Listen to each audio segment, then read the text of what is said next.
Hello everyone, welcome to my final project here in the sandbox. I'm going to show you what I've created, what I've built for a microeconomics course online. Here we have the overview, front page with my announcement.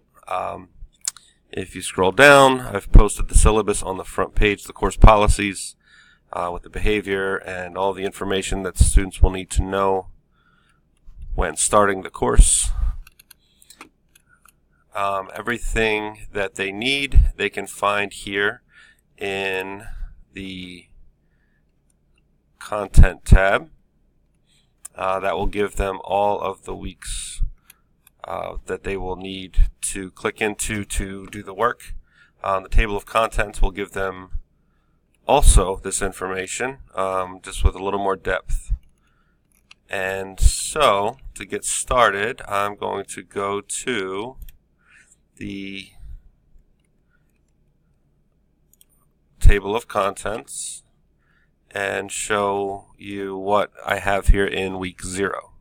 So in week 0, if I click on that, you can see that beneath week 0 here, I get my course policies, schedule, and syllabus information out to the students.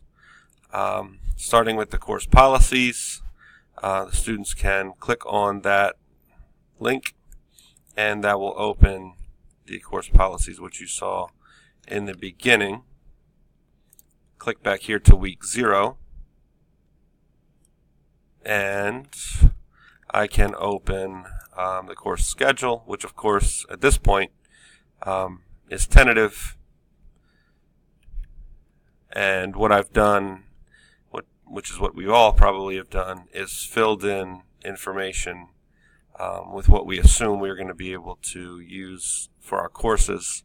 The weeks may change, they may be altered a bit, simply due to the way the class is going or how much information I think I can get through with certain classes. And so they'll be able to come back to that anytime. And you can see here that there's a lot of open weeks at the end because we weren't creating the entire course quite yet. Let me go down to the final portion, which was the syllabus.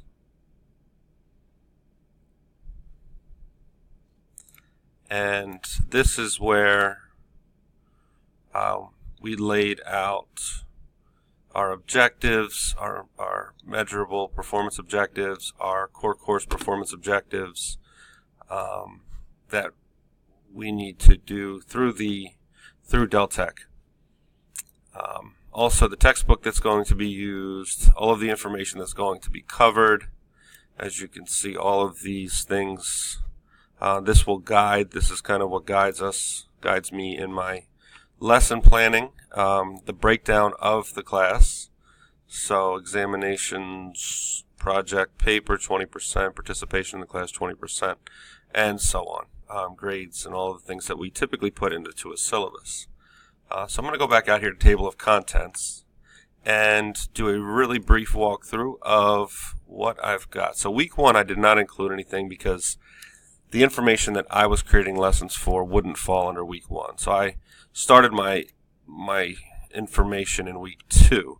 And so you see here that we're going to start talking about the price system, supply and demand model, introduce the students to graphing. And so what I've done is I've attached a few videos from ACDC Econ. They're short videos on how to graph, how to manipulate supply and demand curves, how to work with them, why they're shaped the way that they are, how we shift them, and kind of how to tell a story through a graph. After doing this, you will see that there is a practice that the students will complete. Because this is practice, I'm not having them submit this. So these are the 8 possible shifts that students will see. They'll be able to practice that, and then I would post the answer key and then open discussion for anybody who has problems with that. So back to my week 2 things to do. You can see that those were the 3 things.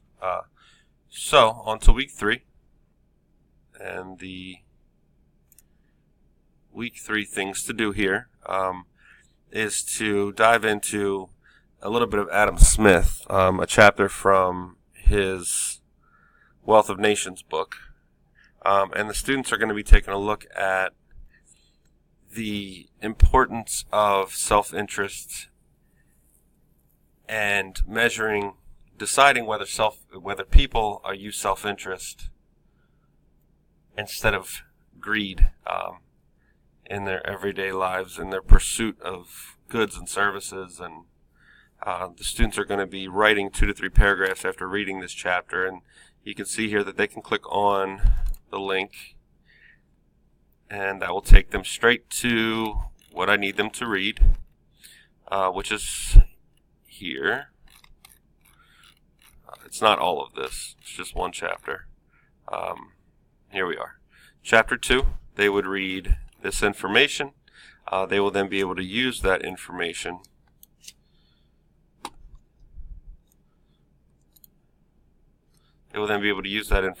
to help them write their 2 to 3 paragraphs. And to make sure to tell them that this is difficult information to get through, but to give them some phrases here to focus on to help guide them. Okay, back to week 3. And this is going to be extensive. This is going to take a lot of time. It is not. It's not the easiest thing to read an old Scottish economist. Here we have week 4. So if I click on week 4, it kind of gives me an overview, analyzing major obstacles and pitfalls in economics, and so on, talking about scarcity. And so here you have some videos, and we have our discussion topic that students can participate in, just like we do here in our class. Okay, and then moving on to week 5, you see we have 2 different things going on here. We have a Planet Money podcast. I'm just going to click on things to do. I like the way this looks better. Planet Money podcast, where they will use that information to complete a worksheet about the podcast and about how scarcity of rice in the world can create bad situations in our global economy. And then a little bit different look at approach, I should say, to talking about scarcity. And they would listen to a song from Green Day. The lyrics are also posted here, and they would do this quiz here at the bottom about scarcity. It's really just to see if they got the overall idea of why scarcity is important.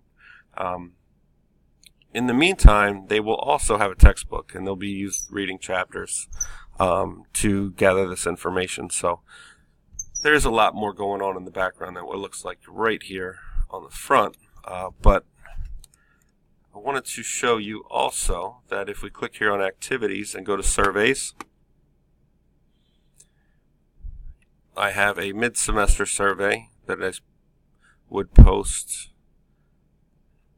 right at about the end of what I'm doing, what I just showed you, week 5 or week 6. And you can see here that I've included 5 questions. The first question, just agreeing or disagreeing with the statements. And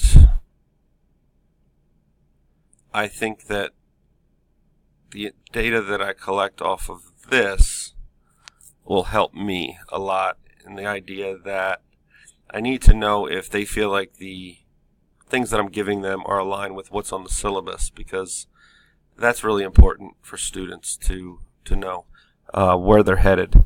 And then, am I doing a good job in displaying the material in a way that helps their learning? And I think that's important to me. And then they can weigh in on those. They can continue talking about that information here. with these questions. What's going well in the course? What would you change to improve the course? Improve your grades, and what can I do to improve your performance? And so that would be good feedback for me. And besides that, we didn't really get into grades too much because we don't have a class yet. And I think that that's all that I can show you from what has been built. I am 95% ready to plug this into what I'm going to do in the fall. I think that I'll wait and see which textbook we're using for sure first before I make that decision, but I feel pretty good about this information and the schedule, and it was nice to be able to lay this out now instead of having to wait. All I have to do now is add to it, and this LMS certainly has been a little bit difficult because it's new to me, but I feel like I have learned a lot from this. So I'm going to stop this and post it, I hope, if I can figure that out. All right.